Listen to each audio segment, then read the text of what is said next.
So we see that we have to endure grief, just as our Messiah did. These occurrences shape and mold us into what he would have us to be. For even man in his best state is at war with himself. For the flesh lusts against the spirit, and the spirit against the flesh. This means that there is a spiritual war inside of us all, and that's before we encounter anyone else. The Messiah left us a spiritual training manual to facilitate our spiritual growth. Matthew chapter 5, verse 38.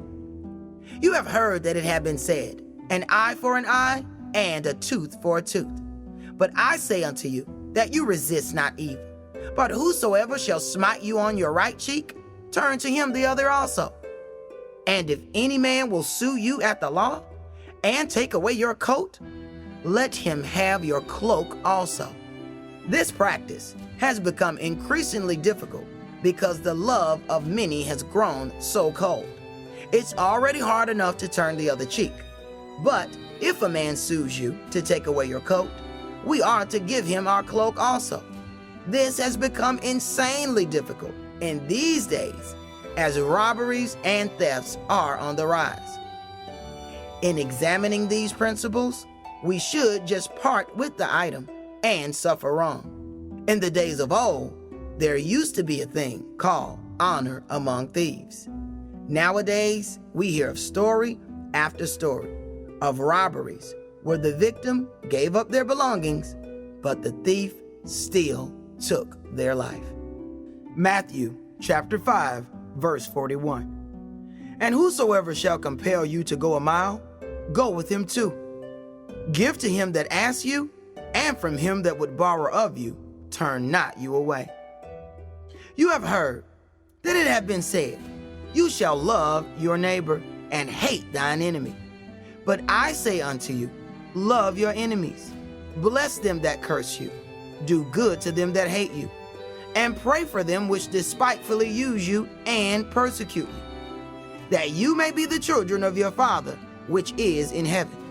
For he makes his sun to rise on the evil and on the good, and sends rain on the just and on the unjust. For if you love them which love you, what reward have you? Do not even the publicans the same? And if you salute your brethren only, what do you more than others? Do not even the publicans so?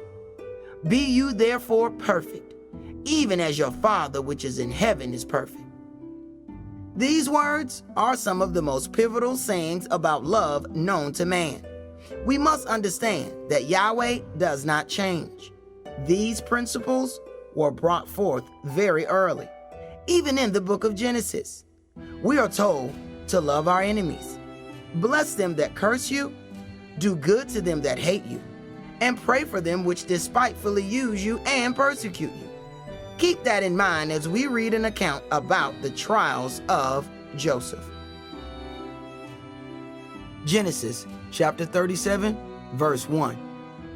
And Jacob dwelt in the land wherein his father was a stranger, in the land of Canaan.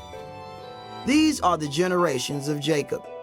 Joseph, being 17 years old, was feeding the flock with his brethren, and the lad was with the sons of Bilhah, and with the sons of Zilpah, his father's wives. And Joseph brought unto his father their evil report. Now Israel loved Joseph more than all his children, because he was the son of his old age, and he made him a coat of many colors. We must understand that a coat of many colors was one of power. The envy came into place because the perception of power was placed on the youngest of the children. Typically, the double portion was given to the firstborn. The power traditionally lies with that individual. But Yahweh is not bound by tradition. He has the right to place the spirit of a thing in the place where it is best suited. Genesis chapter 37, verse 4.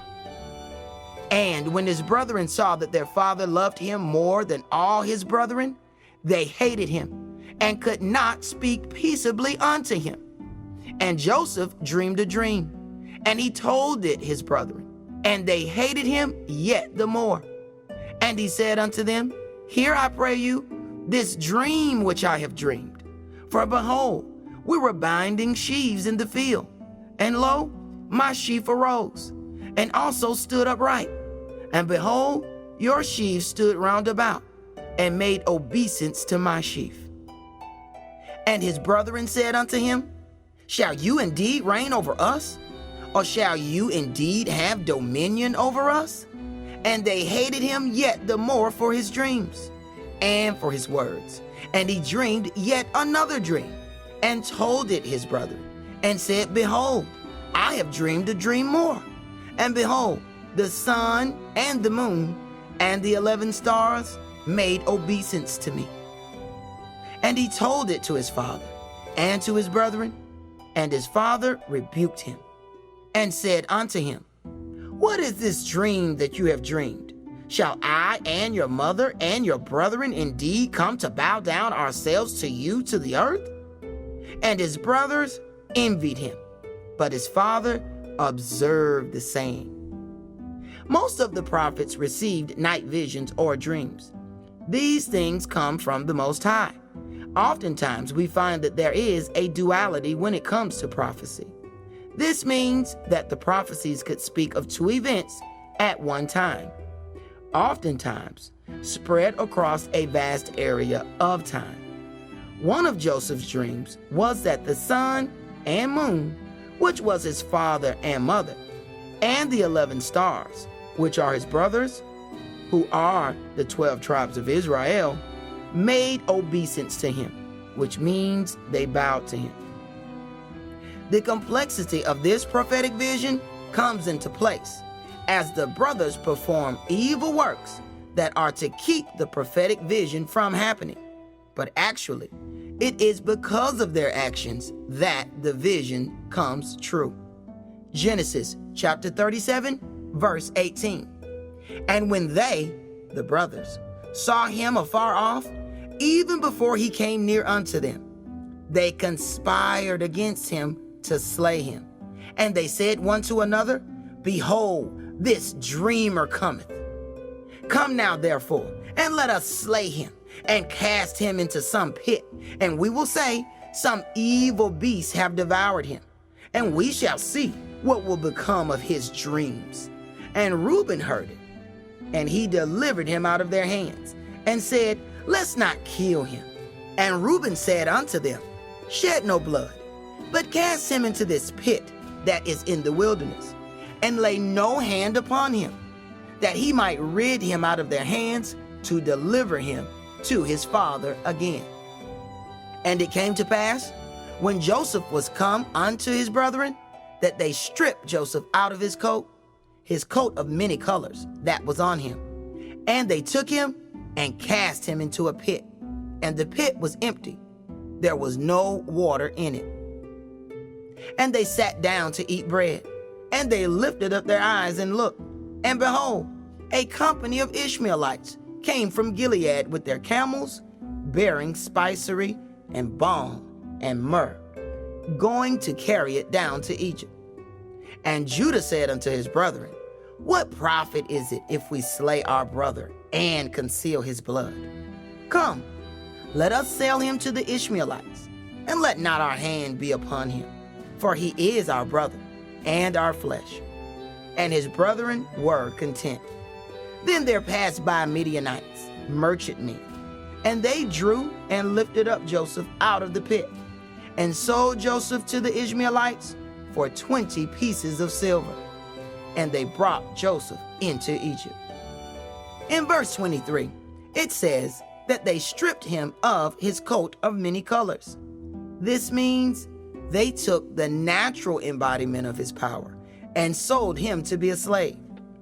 Man has the ability at times to take away things in the flesh, but never in the spirit. To sum up the rest of the story, Joseph was a slave, but gained favor through the spiritual power of his visions. Even though the physical display of Joseph's power was violently taken away from him by his brothers, the actual gifts were still in his possession.